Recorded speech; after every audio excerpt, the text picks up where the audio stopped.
Assalamualaikum warahmatullahi wabarakatuh. Perkenalkan, nama saya Munawarah SPD, guru bimbingan dan konseling.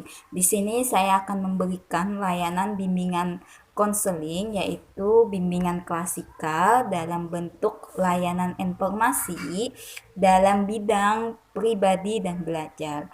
Langsung saja, saya akan memberikan tips-tips mengelola emosi atau bagaimanakah cara kita untuk menahan emosi kita agar kita bisa mengontrol diri. Pertama-tama kita harus ketahui dulu, apa sih emosi itu? Yang pertama, emosi adalah reaksi terhadap seseorang atau kejadian.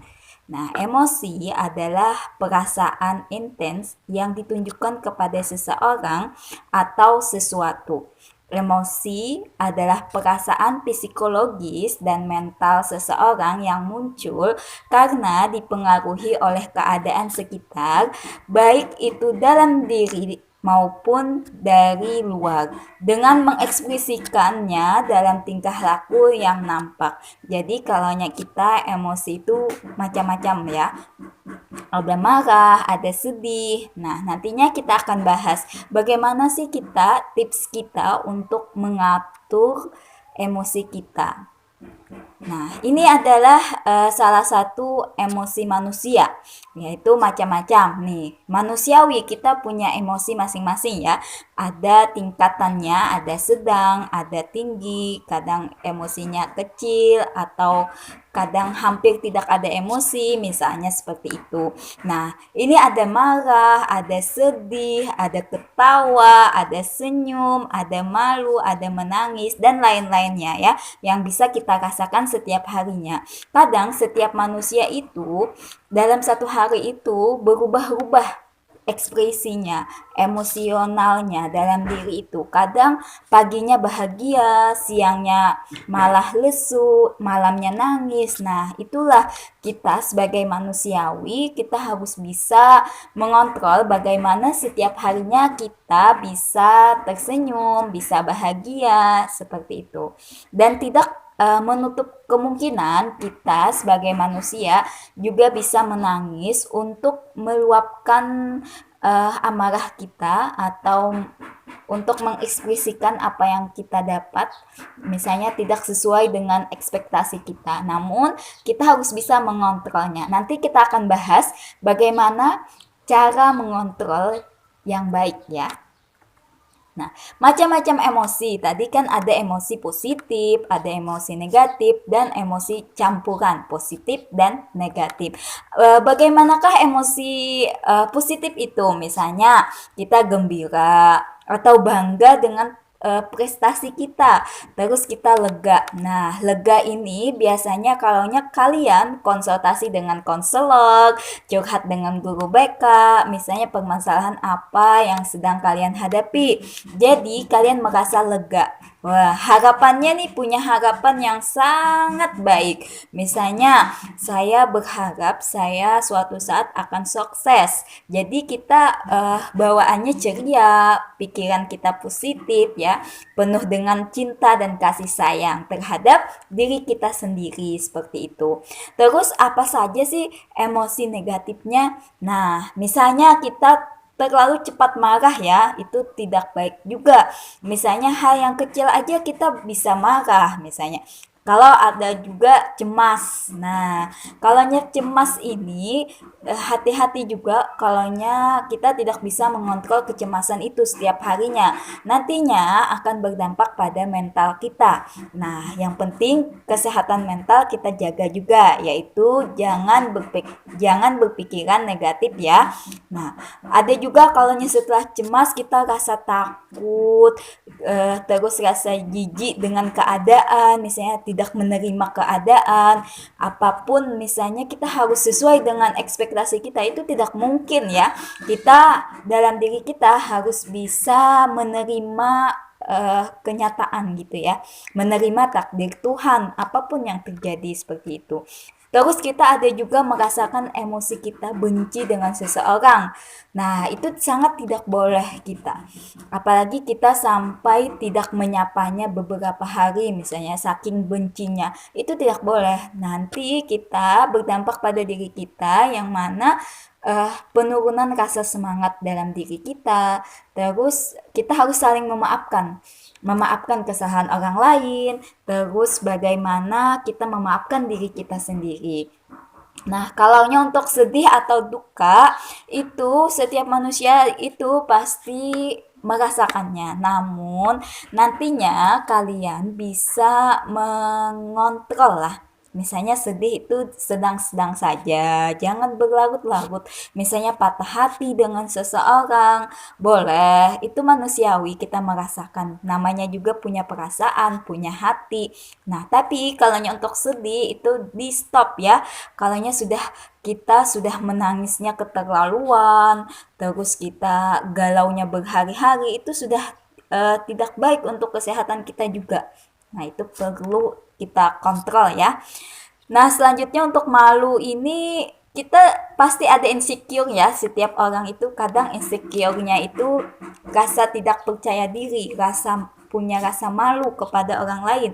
Misalnya prestasi orang lain lebih banyak, kita yang lebih sedikit, kita kurang percaya diri, malu ya. Itu wajar, tapi hal yang wajar ini jangan dianggap remeh ya.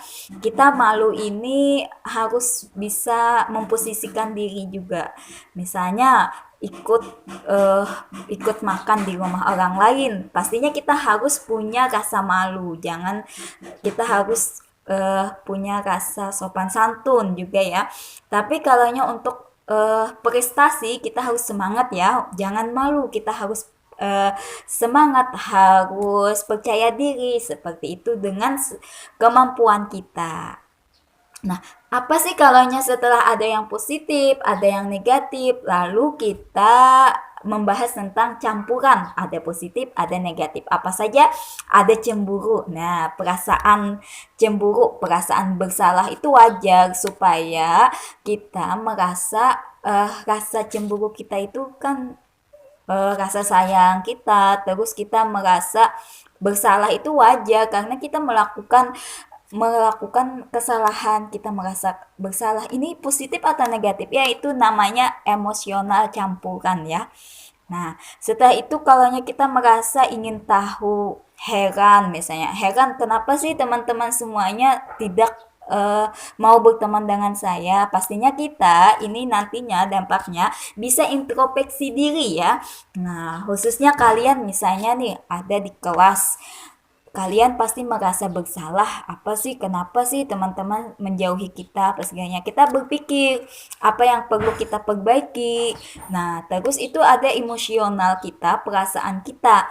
Tapi itu perlu kita konsultasikan dengan guru bimbingan dan konseling.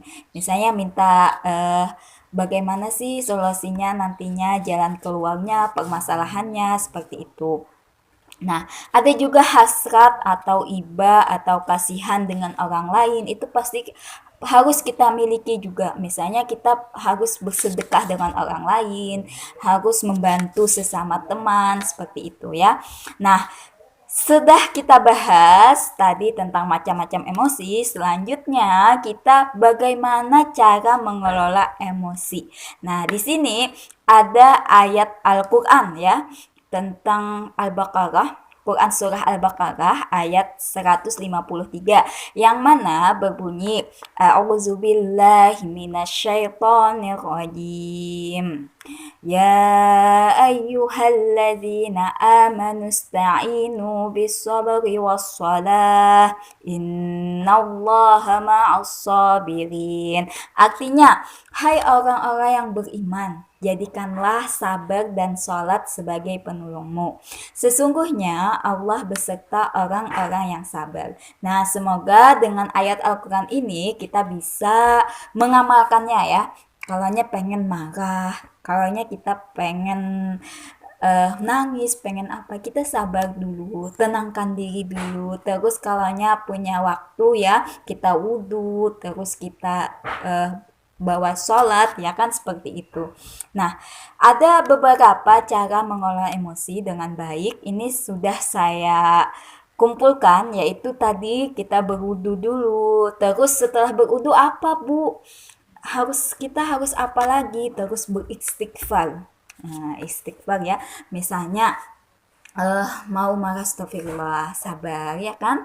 Terus setelah itu kita menyadari dampak yang bisa ditimbulkan. Misalnya kalau kita marah, mengamuk-ngamuk di dalam kelas atau mengamuk-ngamuk di hadapan teman, itu dampaknya pasti teman-teman banyak yang tidak suka dengan kita. Nah, itu kita harus benar-benar sadar ya. Kebanyakan orang kalaunya memang marah, kalaunya kita memang punya emosi marah, kecewa apa segalanya, itu kurang terkontrol. Nah, kita harus menyadari, harus benar-benar sadar. Nah, setelah itu kita menerima keadaan. Oh, keadaannya seperti ini. Misalnya contohnya, kita berekspektasi nilainya harus sempurna. Tapi kenyataannya kita mendapat nilai yang rendah. Kita menerima keadaan bahwa inilah takdir, inilah nasib kita sudah terjadi seperti itu. Nah, kita menarik napas, ya kan? Itu pasti dikontrol ya untuk napasnya juga supaya kita bisa tidak keceplosan ya, biasanya nih keceplosan mau marah, mau berkata kasar, misalnya seperti itu. Setelah itu menghindari dari konflik yang terjadi agar tidak terpancing emosi marah. Nah, kebanyakan ya kalau emosi marah dalam kita ini, kita ketemu sama orangnya pengen marah. Terus kita harus menghindari, setidaknya kita supaya kita bersabar. Puncak dari mengelola emosi itu adalah bersabar. Tapi kita harus lewati dulu tadi tahapannya ya. Tahapannya seperti apa dulu yang kita lakukan. Nah, setelah itu kalaunya kita sudah melakukannya, nanti kita coba praktekkan di rumah. Kalaunya kalian mengalami emosi-emosi tadi ya, berwudu, perbanyak wudu. Mungkin cukup sampai di situ dulu penjelasan dari saya. Terima kasih. Wassalamualaikum warahmatullahi wabarakatuh. Semoga bermanfaat. Sampai ketemu lagi di layanan selanjutnya.